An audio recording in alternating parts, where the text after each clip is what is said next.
Well, so far, British Petroleum has hired 1,500 fishermen to aid in the oil spill cleanup. According to the Baton Rouge Advocate, those fishermen are being paid between $1,200 and $1,500 per day.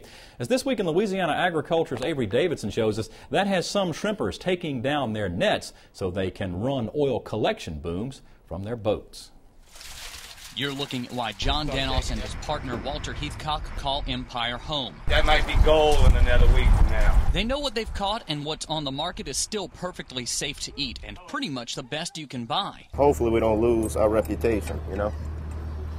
This is what we go by, this is what we make our money on. Some say money is only as good as your faith in the government. Well, when Danos watched President Barack Obama ride by in his motorcade, that sort of renewed his faith. At least he's thinking about us, you know, that means a lot. And while in Venice, the president promises to help.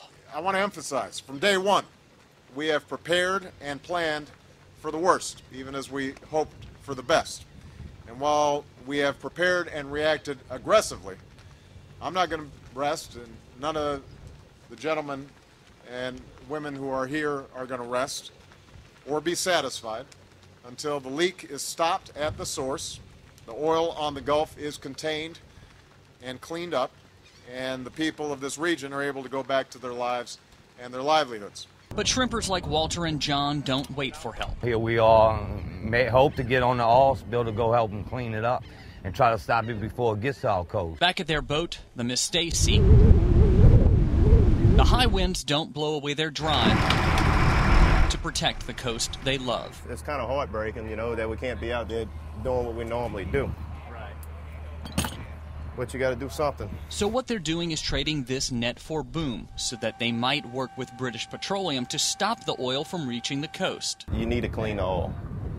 You don't need to sink it to the bottom for the fish and the shrimp and everything to eat. Walter and John have many of the same questions as many of these other boat captains. How many of them will actually get phone calls from BP? How much money are they going to make?